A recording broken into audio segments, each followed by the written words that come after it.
the post-secondary type of who's going to college and getting master's degrees and PhDs. Well, women were on the rise. They were the fastest growing demographic, getting degrees and also starting companies. You started to see the numbers shifting, right, and bumping up where you saw more women. Now, what's interesting, though, that I'd want us to really look at is, where are their companies? Oh. Because are we about to see a zero, some game getting ready to happen here that they may have been in the pipeline for quite some time when studies were being done that, oh, yeah, we are seeing more women. Where did they choose to start their businesses? So not every business, some businesses are faring better than others during this pandemic. What kind of business did you start? And what's the impact that COVID would now have on your business? So, for example, let's say that I just started a spa or some kind of leisure or my own travel agency. Well, if I started that a couple of years ago, I may have been one of those on the rise. And let's say I doubled down and got myself a MBA on top of that. So now I'm real smart and I've got myself my own business, right? Here comes COVID. And the area that I live in, yeah, you got to close. And I'm like, wait, what? What do you mean I've got to shut down through no fault of my own? Okay. Did I just hit a zero-sum game that we added more women business, and we'd have to look at it. Did we add more businesses and add more opportunity? Where did we choose to explore those opportunities? I think remains to be seen. And the more we talk about it, it becomes more and more interesting, because knowing what we know now, what would people do? What would women do now, right? Knowing what we're seeing with some of the COVID outcomes, I think it's very interesting. And I want to live in a world where it is a reality, right, that women in the world of work, do not ignore this, do not ignore these signs and these trends. Okay. They're there for us to see. Mm-hmm. We need to think about them and act on them. So that this time that we're spending on the podcast that's one of my hopes for this, right? As we continue to put some of this stuff in front of our listeners and our partners in crime on this, right? And making the world of work better, we act on what we're seeing. Okay. So we think that there will be some post-COVID shift to these statistics. And my initial observation, if you asked me today and I had in front of me, hey, here's where women-owned businesses are. Okay. I don't know how we couldn't, because I read one study today, which I ascribe to as well. We're not going to see a 100% job replacement. Some of the jobs that we've lost in this pandemic will not return.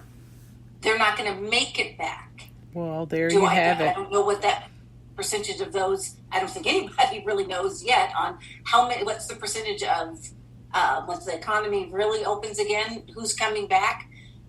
Some business owners on my local news, they're saying it right now. We're probably not going to make it back from this. So do I think there'll be some impact? I don't see how there couldn't be. Okay, so right? re-entry back into the workplace is definitely going to shift those numbers. I think the other thing that I am hearing is that organizations have found a way to function without the human capital. Oh, yes. So none of that was considered when these numbers were published. Correct. And see, that's what I'm saying. I think we're looking at, so it's a mixed bag that I think the news, in some ways, some of this that we're seeing is the best of times, and at the same time, it can be the worst of times what does this crazy cocktail of employability look like now? We did not, in the studies, the academics didn't account for COVID. That's right. That's right. So if a study was done prior to December 2019, has to be reconsidered, reevaluated.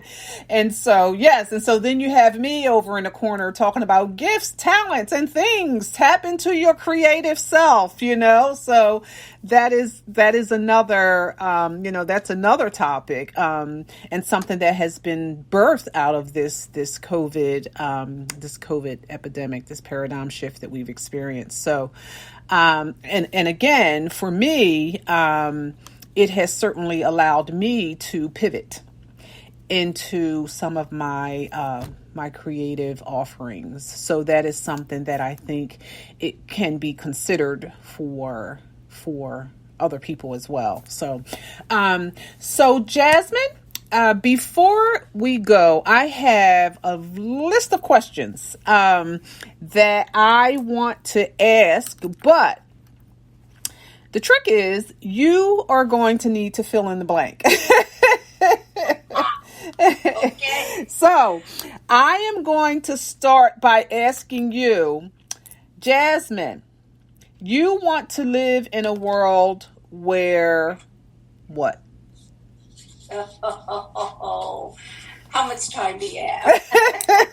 All the time that you need. And if I had to answer today, and it looks like I have to, I would want to live in a world that is both firm and fair. So, meaning, if there are rules to any game in the world that we live in, I'd like us to all know what the rules are, to be transparent about the rules, and then let's apply the rules and the benefits, but definitely the rules, let's apply them fairly. And what's behind that is I want to live in a world where everyone has a chance to win. Okay. I'd like people to have the opportunity to win if they choose to win. But I don't like some to have the secret code book and others do not. So if I had it my way, it would be a world where everyone had a chance to win because we're both firm and fair. And we know the rules. And I think that is, I certainly am, picking up what you are saying, because I have found that if you just tell me what the rules are, I don't mind the rules. And certainly I need to know what they are in order to follow the rules. But if you leave me blindsided, then that just perpetuates, further adverse outcomes. And I think that is some of what goes on in the workplace. Absolutely goes on. And some people seem to have access to what the rules are, while others do not. So that is a very good, very, very good assessment there. So my next question for you, if you had no obstacles, you would do what? How much time do you have? No. As much time as you need. That's going to be my answer. If I had, and this speaks to the type of social change agent that I am, if I had unlimited time, unlimited resources, and nobody in my way, I probably would spend most of my time and my money helping others bring more good to the world. I would make it my mission to help, whether it's to educate, equip, empower, enlist, entertain, you name it. I would do that to help other people. So when you speak about creatives, right, sometimes they're highly creative. I have clients who are highly creative, but getting from their creative space into an implementation space of bringing that creativity to the masses. Some people may have more trouble doing that. So I would just sit there spending my days and nights helping bring more good to the world. Sometimes that's the hardest stuff to bring to bear, is doing something good, doing something just, doing something right. You know, I would agree. I would agree, and I agree with you. I would do. That is absolutely wonderful, and I think that there are some, perhaps some smaller doses of that you do apply with obstacles in your way, and in terms of how you speak about creatives, for example, creatives need they need someone to support them to get to the next level. There's just no getting around that. So that is absolutely encouraging. Thanks for that. And then I wanted to ask you, what's the best book that you've read in 2020 so far? Well, we have a few days left. Right. And yes, I am so glad you asked. While we still have a few days now, it's a new old book, right? Because it's got many additions on this book. I remember my father actually giving me this book years ago when I was just starting my career. The name does not even kind of give you a clue, but it's called "What Color Is Your Parachute?" And what color is your parachute? What color is your parachute? And so Richard Nelson Bowles, his last name is Bollse. But like I said, there's multiple editions of this. But I revisited this book during the pandemic because I had an opportunity to step back and say, what version of me would I like to present to the world going forward? And so that's my go-to book whenever I'm considering a career change, a career transition.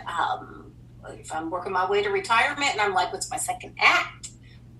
So I went back to that book, and that's probably been the best one that I've read this year to kind of help me get to my next leg of this journey. Excellent. And I asked that question because what we want for this podcast is to provide not only our experiences, but resources for people. Yes. And tools for people to utilize to get them through or to the next level of their lives. And so you mentioned something in your response that triggers this next question. What would Jasmine's younger self, what would Jasmine now say to her younger self?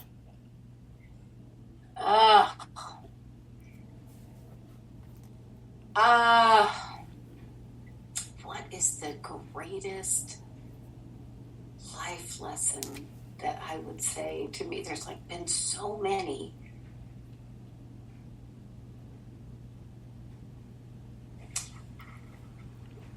I would tell me to be a better steward of my talent. Okay. My time. Okay. Even my temperament.